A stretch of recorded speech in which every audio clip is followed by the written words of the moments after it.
વિદ્યાર્થી મિત્રો, આજે આપણે યુનિટ નંબર 2 એનું રીડ 2 કવિતા શેપર શેપ્ડ, ઘડવૈયો ઘડાઈ ગયો અથવા તો ઘડનારનું ઘડતર એના વિશે ચર્ચા કરીશું. સૌપ્રથમ આપણે જોઈએ તો આ કવિતા વિશે ટૂંકમાં પરિચય કેળવીએ. આ રીડ મહાન કવિ હરીન્દ્રનાથ ચટ્ટોપાધ્યાય દ્વારા લખાયેલું છે. તેમને ભારત સરકાર તરફથી પદ્મશ્રી પુરસ્કાર એનાયત કરાયેલો હતો. તે એક ઉત્તમ પ્રકારના સાહિત્યકાર, નાટ્યકાર, સંગીતકાર હતા. તેમણે એક કલાકાર તરીકે નાટકમાં પણ પોતાનું યોગદાન આપેલ છે. આ સુંદર કાવ્ય તેમના દ્વારા લખવામાં આવ્યું છે. વ્યક્તિ જ્યારે યુવાન હોય છે ત્યારે તે કેટલાક સ્વપ્નાઓ જુએ છે, પરંતુ તે જ વ્યક્તિ જ્યારે પરિપક્વ બને છે ત્યારે તેના વિચારોમાં અસ્થિરતા આવે છે. આ કાવ્યના દરેક ભાગમાં કવિના સમયાંતરે પરિવર્તન પામેલા વિચારોને કવિએ અહીં દર્શાવ્યા છે. આ કાવ્ય દરેક વાક્યના મનોભાવને રજૂ કરે છે. તો ચાલો આપણે સ્પેલિંગ ક્લબની અંદર જોઈએ કાવ્યમાં આવતા સ્પેલિંગ અને એના ગુજરાતી અર્થ. શેપર, ઘડનાર, મૂળ ક્રિયા પછી શેપ, આકાર આપવું, ઘડવું, એના પરથી શેપર, ઘડનાર. શેપ્ડ, ઘડતર. ડેઝ ગોન, એ દિવસો જતા રહ્યા. યુઝડ, આપણે જાણીએ છીએ કે યુઝ ટુનો ઉપયોગ જ્યારે કોઈ ભૂતકાળની ક્રિયા સતત થતી હતી તેને દર્શાવવા માટે થાય છે. પોટર, કુંભાર. ફીલ, લાગણી થવી, લાગવું, જણાવવું. ફિંગર્સ, આંગળીઓ. મોલ્ડ, ઘડવું. યીલ્ડિંગ, મુલાયમ. ક્લે, માટી. પેટર્ન્સ, જુદા જુદા આકારો. વિઝડમ એટલે કે ડહાપણ, સમજણ. લેટલી, મોડે મોડે, પછીથી. પ્રાઇડ, ગર્વ. ડાઇડ અવે, અહીંયા થશે છોડી દેવું. સીઝ, બંધ કરવું. સ્ટોપ્ડ એનો સમાનાર્થી છે. લર્ન, શીખ્યો. ઇનનંબરેબલ, અસંખ્ય, ઘણા બધા. ન્યૂ ગોટ, નવું મળેલું. ફેશનર, અહીંયા થશે ધાર કાઢનાર. તલવારનો ધાર કાઢનાર છે એના માટે આ શબ્દનો ઉપયોગ થયો છે અહીંયા. ફેશનર. શ્વોર્ડ એટલે તલવાર. બેટલફિલ્ડ, રણભૂમિ, યુદ્ધનું મેદાન તેને કહેવાય બેટલફિલ્ડ. ગ્લિટર્ડ, ચમકવું. ગ્લીમ, ચળકતા. શોન, ચમકતા. અમે ત્રણેય શબ્દોના અર્થ છે એક જેવા જ છે. Glitter, gleam and shone. ચમકતા, ચળકતા, ચમકતા. બ્રિમિંગ વિથ, અત્યંત હર્ષોલ્લાસ સાથે, ખુશીથી છલકવું. લોર્ડ, ભગવાન, ઈશ્વર. બાયગોન, અગાઉના વર્ષોમાં, અગાઉના દિવસોમાં. ડ્રીમર, સ્વપ્નીય, સ્વપ્નશીલ. હલ, અહીંયા થશે બૂમો પાડવી. ઇન્સ્યોલન્સ, અન્યાયી. એમલ, માણેક. પલ, મોતી. નીલિંગ, શરણે પડવું. મૂળ ક્રિયા પછી નીલ, ઘૂંટણીએ બેસવું, ઘૂંટણીએ ટેકવા. શરણે પડવું. સુપ્રીમ, અહીંયા થશે ઈશ્વર, સર્વશક્તિમાન. ચાલો વિદ્યાર્થીઓ, હવે આપણે કવિતામાં આગળ વધીએ. In days gone by I use to be a potter who would feel his fingers mold the yielding clay to patterns on his wheels. But now, through wisdom lately won, that pride has died away. I have ceased to be the potter and have learned to be the clay. શરૂઆતની સ્ટાન્જામાં કવિ કહે છે, in days gone by I use to be a potter. એ દિવસો પૂરા થયા, એ દિવસો ચાલ્યા ગયા જ્યારે હું કુંભાર હતો, પોટર. હુ વુડ ફીલ, જે હંમેશા અનુભવતો. Feel, અનુભવવું.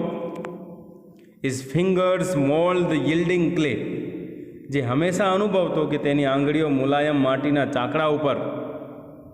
Yielding clay to pattern on his wheel, મુલાયમ માટીના ચાકડા ઉપર ફેરવીને તે અલગ અલગ આકારો બનાવતો. અલગ અલગ એની આંગળીઓ છે એ ઘાટ આપતી. પેટર્ન્સ, અલગ અલગ આકારો બનાવવા. બટ નાવ, પરંતુ હવે.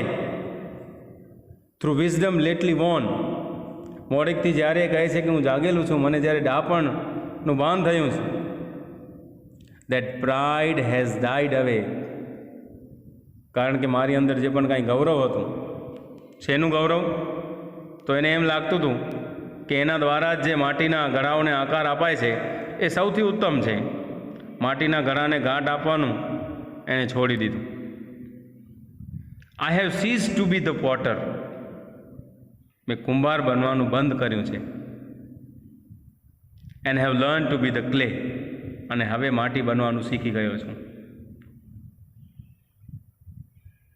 બીજી સ્ટાન્જાઓમાં આગળ વધી. In other days I used to be a poet through whose pen innumerable song would come to win the hearts of men. But now through new good knowledge, which I had not had so long, I have ceased to be the poet and have learned to be the song. કવિ અહીં કહે છે કે એ દિવસોમાં હું કવિ બન્યા કરતો હતો. In other days, I used to be a poet. Poet એટલે કવિ. Through whose pen, જેની પેન મારફતે, પેન વડે, innumerable song, અસંખ્ય ગીતો રચાતા, અનેક ગીતો રચાતા, innumerable song. શેના માટે એ ગીતો રચતો? To win the hearts of man. વ્યક્તિઓના હૃદય જીતવા માટે એ પોતાની પેનથી અસંખ્ય ગીતોની રચના કરતો. But now through new good knowledge, which I had not had so long, પરંતુ હવે પહેલાં મારી પાસે જે જ્ઞાન નહોતું એવા જ્ઞાનના ઉદયથી I have ceased to be the poet. મેં કવિ બનવાનું છોડી દીધું. સીઝ, સ્ટોપ્ડ, બંધ કર્યું. મેં કવિ બનવાનું બંધ કર્યું છે. And have learn to be the song. અને હું પોતે હવે એક ગીત બની ગયો છું.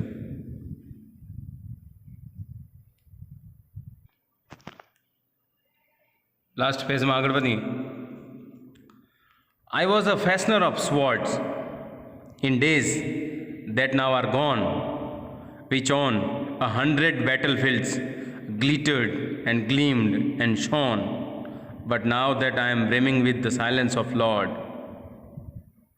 કવિ કહે છે એ દિવસોમાં હું તલવાર કરતો જે સેંકડો યુદ્ધભૂમિ પર ચડકાટ મારતી અને ઝળકતી હતી, પરંતુ હવે મને ઈશ્વરીય શાંતિનો અનુભૂતિ કરું છું.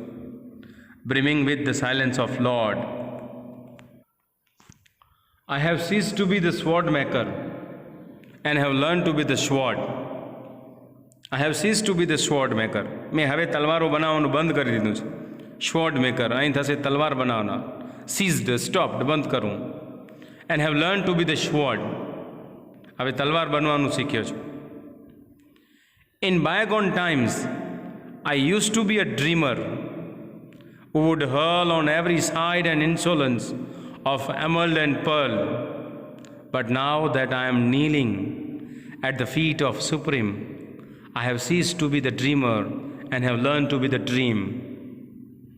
કવિ કહે છે એ દિવસોમાં હું કેવો હતો? સ્વપ્નશીલ, સ્વપ્નીય, ડ્રીમર, જે હંમેશા ગેરરીતે પૂર્ણ, અયોગ્ય રીતે હીરા ઝવેરાત માણેક અને મોતી એકઠા કરવાની અંદર માનતો હતો.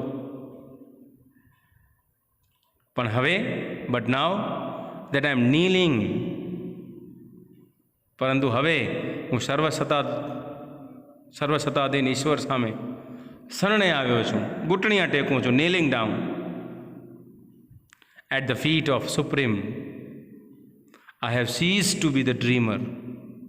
મેં સ્વપ્ન જોવાનું બંધ કર્યું. And have learn to be the dream. અને હું પોતે હવે એક સ્વપ્ન બનતા શીખી ગયો છું.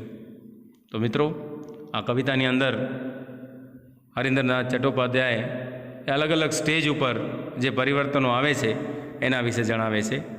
નેક્સ્ટ વિડીયોમાં છે આપણે આ કવિતાના પ્રશ્નો જોશું. Thank you.